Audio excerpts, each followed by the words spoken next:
लौट आए एक बार फिर किताबों की ओर, जब सुना दूसरा मौका सिर्फ कहानियाँ देती हैं, जिंदगी नहीं।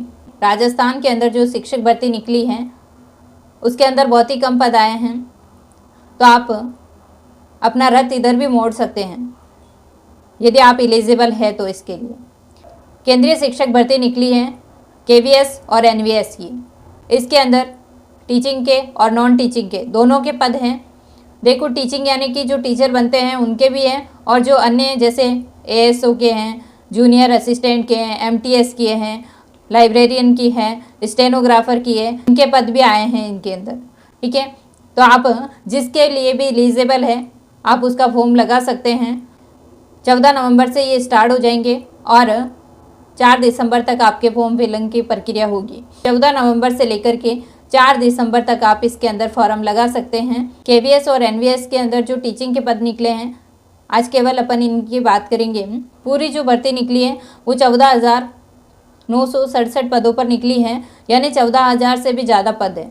ठीक है, टीचिंग के कितने पद आए हैं इसके अंदर? 12,722 जो है पद ये टीचिंग के हैं, और नॉन टीचिंग के आए हैं 2,110। ठीक है, अब इसके अंदर भी 3 भाग हैं, जैसे अपने राजस्थान के अंदर निकलती है 3rd ग्रेड की, 2nd ग्रेड की और 1st ग्रेड की। ये जो ग्रेड 3rd का जिसका भी नोटिफिकेशन आया है, सेम वही जो पद है यहाँ पर पीआरटी के रूप में है। ठीक है, और टीजीटी यानी कि अपन जो 2nd ग्रेड बोलते हैं वो टीजीटी है। ठीक है, और जो 1st ग्रेड बोलते हैं वो है पीजीटी। सेम वही जो है क्वालिफिकेशन इसमें चाहिए, बस अपन यहाँ पर, परंतु यहाँ पर सीटेट जरूरी है।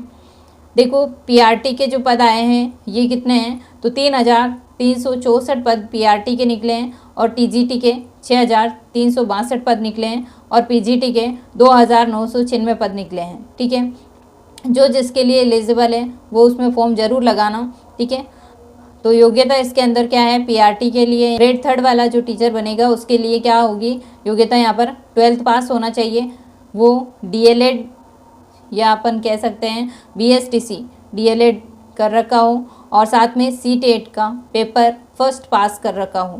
ठीक है, तो वो पीआरटी के लिए एलिजिबल है। दूसरा, टीजीटी के लिए जो ग्रेजुएशन कर रखे हैं, साथ में उसके बीएड हो रखी है और सीटेट का पेपर 2 पास कर रखा है, वो इसके लिए एलिजिबल है। ठीक है, और पीजीटी के अंदर जो है पोस्ट ग्रेजुएशन यानी कि एमए एमएससी वगैरह कर रखा है, और साथ में बीएड है, तो इसके लिए एलिजिबल है। इसमें सीटेट नहीं मांगा गया है, तो सीटेट इसके लिए ज़रूरी नहीं है। ठीक है, पीजीटी के लिए। अब आयु सीमा क्या होनी चाहिए? देखो, पीआरटी के अंदर 30 वर्ष तक आप, अधिकतम आयु इसकी 30 वर्ष है। कुछ छूट भी है, जैसे महिलाओं की छूट है, एससी एसटी को छूट है। ठीक है, और टीजीटी की जो है 35 वर्ष अधिकतम आयु है, और पीजीटी की जो है 40 वर्ष अधिकतम आयु है। आयु सीमा में यहाँ पर भी छूट है। फिर अपन बात करेंगे कि क्या एक ही एग्ज़ाम होगा या 2 एग्ज़ाम होंगे, या एग्ज़ाम किस प्रकार से होंगे? देखो, एग्ज़ाम इसके होंगे टियर 1 जो कि केवल क्वालिफाई के लिए होगा। ठीक है, और फिर टियर 2 होगा जो कि जैसे अपन कहते हैं ना, प्री परीक्षा है, मेन परीक्षा है। ठीक है, फिर इंटरव्यू है, सेम वही प्रोसेस इसके अंदर रहेगा। ठीक है, यहाँ पर जो है 10 गुना बच्चों को पास करके टियर 1 से टियर 2 के अंदर भेजेंगे, फिर टियर 2 से इंटरव्यू के लिए 3 गुना बच्चों को भेजेंगे पास करके। ठीक है, अंतिम सिलेक्शन जो है टियर 2 और इंटरव्यू के बेस पर होगा। ठीक है, तो इनके आधार पर मेरिट लिस्ट निकाली जाएगी। अब अपन सबसे पहले तो इसी की बात करते हैं, क्योंकि टियर 1 पास करेंगे तभी तो टियर 2 में जाएंगे। किस प्रकार से पेपर होगा टियर 1 का? तो देखो, एक ही जैसे सब्जेक्ट सभी को पढ़ने होते हैं, पीआरटी हो, टीजीटी हो, पीजीटी हो, परंतु सबके पेपर अलग अलग होते हैं, स्तर अलग अलग होता है इनका। जैसे सभी को एक जैसे ही सब्जेक्ट पढ़ने हैं, reasoning, maths, computer, general knowledge, English, और कोई भी एक भाषा और लेनी पड़ेगी, 12 भाषा है उसमें से। ठीक है, रीजनिंग के 20 क्वेश्चन पूछे जाएंगे, 60 अंकों की होगी, यानी कि एक जो क्वेश्चन है वो 3 नंबर का होगा। गणित जो है वो 20 क्वेश्चन आएंगे, इसके 60 अंकों की होगी, और कंप्यूटर जिसको अपन आईसीटी बोलते हैं, ये 20 क्वेश्चन आएंगे, 60 अंकों के होंगे। जनरल नॉलेज 20 क्वेश्चन आएंगे और 60 अंकों की होगी। ठीक है, इंग्लिश इसके 10 क्वेश्चन आएंगे, 30 अंकों के होंगी। इंग्लिश के 10 क्वेश्चन आएंगे जो कि 30 अंकों के होंगे।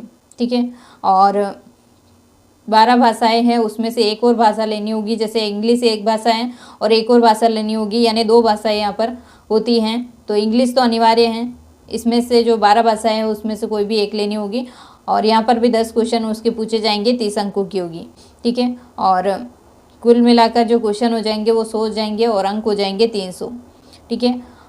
यानी 100 क्वेश्चन और 300 अंक के होंगे। 2 घंटे का समय मिलेगा एग्ज़ाम के लिए। और नेगेटिव मार्किंग भी है -1, ठीक है। एक गलत सवाल पर 1 नंबर काटा जाएगा। देखो ये भी आपके लिए सुनहरा मौका है, ज़रूर फॉर्म लगाना जो भी एलिजिबल है।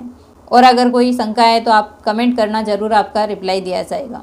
इन सिलेबस पर आधारित जो है क्लासें अपने चैनल पर भी आएगी। अगर आप हमारे साथ जुड़ना चाहते हो तो ज़रूर जुड़ें, चैनल को सब्सक्राइब करें और अपने मित्रों तक इसे शेयर करें, ठीक है। और जानकारी पसंद आती है तो इसे लाइक ज़रूर करें।